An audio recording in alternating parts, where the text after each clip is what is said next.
ላለፉት 3 ዓመታት በአማራ ክልል በትግል ስንንቀሳቀስ ቆይተናል። ጥያቄ አለ፣ አጀንዳ አለ። እነዚህ አጀንዳዎችን በወቅቱ የሚሰማ አካል ባለመኖሩ ነፍጥ አንግበን በጫካ ቆይተናል ማለት ነው። እንግዲህ ከዚያ በኋላ ከ3 ዓመት በኋላ ሂደቱን ገምግመን የተሻለ ነው ብለን ያመንበትን በድርድር ችግሮችን ለመፍታት ጥያቄዎችን ለመፍታት አስበን መጠናል።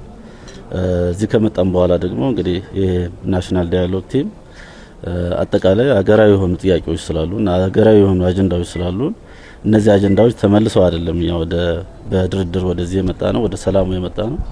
ግን ደግሞ ፕላትፎርሙን ቀየረ በመሳሪያ ከሚሆን በንግግር በውይይት መፈታት አለባቸው ብለን ያመንባቸውን ነገሮች ወደ ምክክር ኮሚሽኑ ይዘን መጠናል ማለት ነው።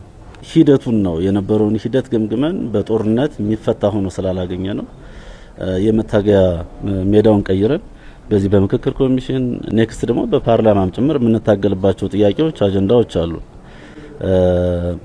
ስለዚህ በዚያ መንገድ ቅድም በተናገርኩት አግባብ የሚመለስ ይሆናል። አመሰግናለሁ። እንግዲህ አጀንዳዎቻችን የሚታወቁ ናቸው። በተደጋጋሚ ፐብሊክ አድርገነዋል።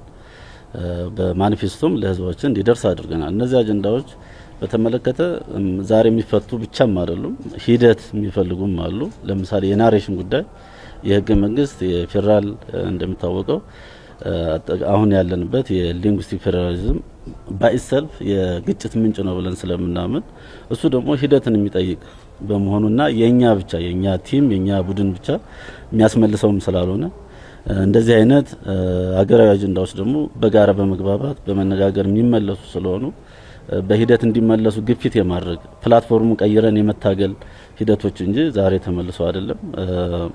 እንዲመለሱ ግን የሚዲያውም የኛም እና የምሁራን ሚና ከፍ ያለ ነው ማለት ነው።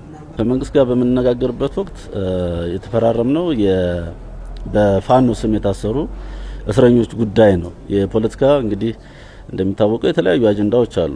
በተለይ የዚህ የገንጣይ ተገንጣይ አጀንዳ ያለውን እስረኛ በምንም ኬዝ ይታሰር የኛም አጀንዳም ስላልሆነ በዚያ ጉዳይ ላይ ብዙ ምን ሄድበት አይደለም።